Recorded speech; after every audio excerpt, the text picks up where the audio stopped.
All right, this is our latest video in Meet the MDI Teacher, and I'm here with Dawn Burgess, who is a math teacher extraordinaire. Oh, not yet. Certainly.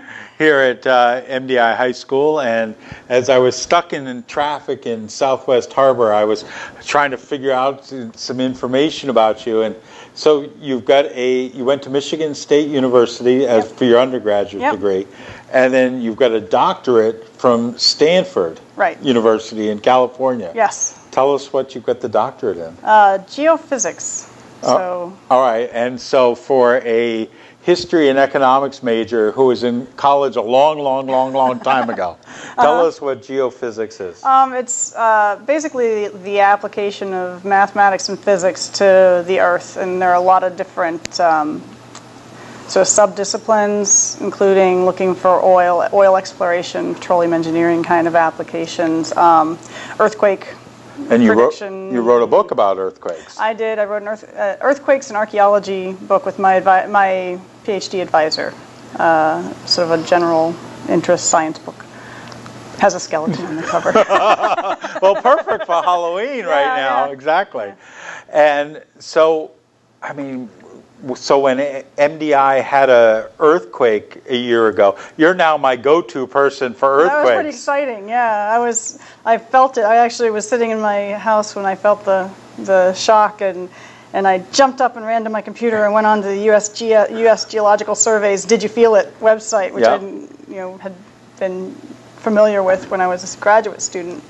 And I was like, why hasn't anybody said anything? So you're ready, you're going on there? I was really excited, yeah. It doesn't happen around here very much, and I was more familiar with it. I mean, I guess it's more common than not, apparently. Yeah, it's more common than people realize, and the thing is that on this side of the continent, the rocks are a lot sort of stronger in a sense, and so when you have an earthquake, you can feel it for a much larger area than you can in California. If that earthquake occurred in California, which is kind of mushy and not very strong, it would have just sort of been like dropping a rock in a mud puddle. But here, everybody was... Here it rings. Yeah. The ground kind of rings, and everybody can feel it. All right, so how long have you taught here at MDI High School? This is just my second year, so I've taught a year and almost a quarter now. All right, and you like it? I love it, yes. It's a lot of work, but I do enjoy it. Well, and you're not teaching 1 + 1. I mean, you've got pre-calc. I mean, tell us what you teach here. I teach pre-calculus, which is kind of the college prep last course for senior. Most of my students are seniors in that class, which gets them ready for calculus in college. And then I'm teaching advanced placement statistics, which is the first time I've taught that course. And so I'm a few weeks ahead of my students right now. But that's a really interesting course because it's all about how mathematics is used in political polling and medical experiments and gambling, all sorts of different applications that people are exposed to all the time. All sorts of newspaper claims and scientific claims and, home shopping network claims are all based on statistics in some way and often not very expertly applied. So it's good for students to be able to see real data and know what to do with it. And then they'll take the advanced placement exam. Yeah, some of them will, some of them won't. They haven't all decided yet whether to take that. But that's a huge advantage to someone who's able to take advanced placement exams. Right, and it can save you a lot of money. I think it's something like $85 to take the exam versus, I don't know any schools anymore that are less than $100 a credit for a class. And most disciplines nowadays require statistics in college, so it's pretty commonly applicable. But a lifetime ago, I took the advanced placement in American history and got a 5. So, I was able to skip 2 classes at Middlebury College where I went. So, it was huge. Yeah, and you can get ahead and you can save money and you can get a feeling for kind of what a college course would feel like. It's not the same because we have a little more support and we meet more often and things like that. But it is definitely a difficult course and requires a lot of sort of independently reading and studying the material. And the pre-calculus, I mean, I think just about every college now requires students to take one semester of calculus. Right, and even if they don't, they expect you to have had up through pre-calculus, and if you haven't, you'll have to take a remedial class often, which means that you don't get credit for it, but you have to pay for it. Right. So it's good to get that kind of math under your belt so that you're prepared to. Yeah. And it's an entrance, sort of an entrance measure. They measure, it's a way that colleges can decide whether to accept students. Yeah, my wife teaches math at Nokomis in special ed, and I mean it's a lot of homework. It's a lot of correcting and yeah.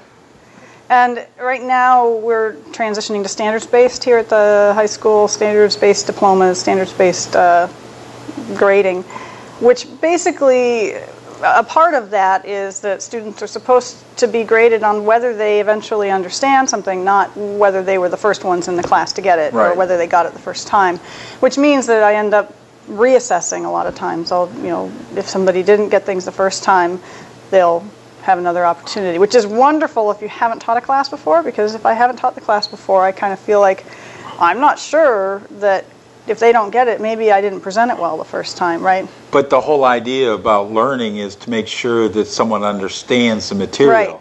And that's what standards-based grading does. Right, and that's what my students have been saying to me so far in the advanced placement statistics class. I've been doing that one, even though we don't have to transition until this year's freshmen are taking it. So 4 years? Yeah, 3 more years, yeah. I figured since it was the first time I'd taught the course, there's no sense developing it one way to have to change it in 3 years. So, but my students have told me they feel more like that they are more worried about figuring out how to do things and learning things than on about what grade they get on the test. Because I know that if they didn't get it the first time, we'll revisit it. Right, and I guess, ultimately that's the goal, is to make sure that you understand, because it's a building block, and so you understand A, so you can move on to B, right, and upwards and onwards. And you learn things because you want to learn them. Right. And that's something that I didn't actually experience until I was in graduate school, the idea of taking a class only because I wanted to know how to do what that class was going to teach me how to do, and really not caring about what grade I got. Right. And it was a wonderful feeling that, it's freeing. It is, and it makes it easier to absorb what you're trying to learn too, because you've got that whole grade not hanging over your head anymore. Right. So one of the things. So what brought you to Maine here? Well, my husband brought me to Maine. We were from California. We went to St. Louis. He did a postdoctorate training at Washington University in St. Louis. And I taught in the community college in St. Louis. And he got a job at Jackson Lab, and I really liked Maine, and so we thought that this would be a nice place to raise some kids. And for the last 15 years, I've been doing sort of freelance writing and editing for Stanford University, where I got my degree. They send me geophysics papers, and I correct the grammar, mostly for non-English speakers, and send them back by email. So it's a great talent to have, and to be able to do that. It was interesting to be able to stay sort of in the loop in geophysics research, because I know what's been going on, and especially in oil exploration. Most of the papers I get are from a particular group that does a lot of highly mathematical work on oil exploration, a lot of which I didn't understand. I understand it well enough to kind of know what he's trying to say and fix the English, but it was pretty isolating, because I just sit there at the computer. They send me stuff, I send it back, and I'd never see anybody all day long if I was working. And I volunteered at the middle school for the math team, the middle school math team, and for one of the robotics teams at the middle school. And I started tutoring a little bit for high school students, and decided to go ahead and get my teaching certificate so that if a math job opened up, I could apply for it. And it did, and I did. Excellent. So one of your side interests is that you are a part of the going for the search and rescue. Oh, yes. Well, I'm a trainee. I may end up being a trainee for my entire life because haven't yet found time to accomplish all of the certifications that I'd need to get. But I can carry a litter, and I can, we wear helmets. I can dangle from the end of a rope if I don't have to know too much about how to get the ropes up there. But I've participated in a couple of carryouts this summer.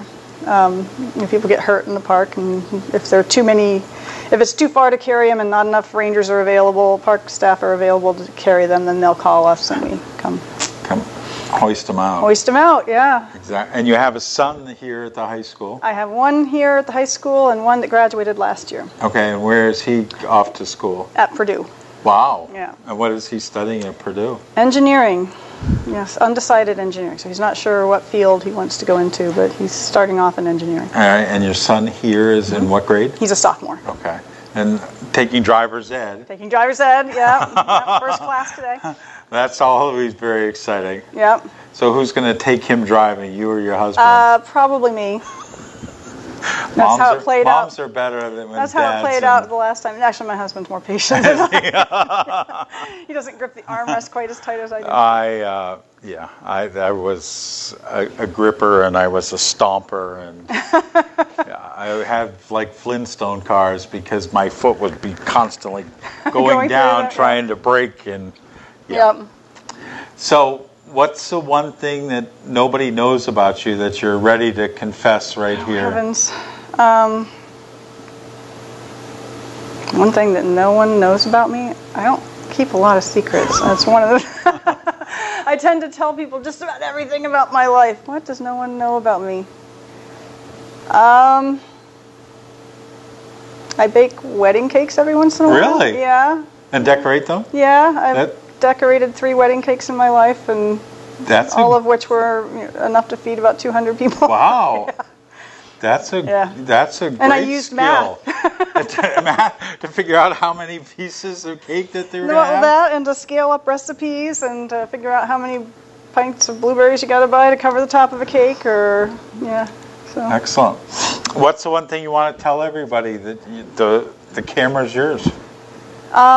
Math is fun and really applicable. What made me want to teach math was that I used so much math. I've done a lot of carpentry, and I've done baking, and I knit, and all the things that I like to do involve a lot of math.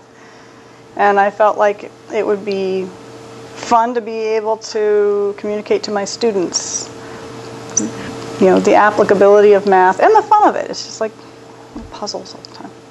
Excellent. Thank you very much. You're welcome. That's this week at Meeting an MDI Teacher. We hope you'll watch this video and all the others that we have on the WDEA YouTube channel. And also be sure to subscribe so that way you're notified every time we upload one. Have a great day. Thank you.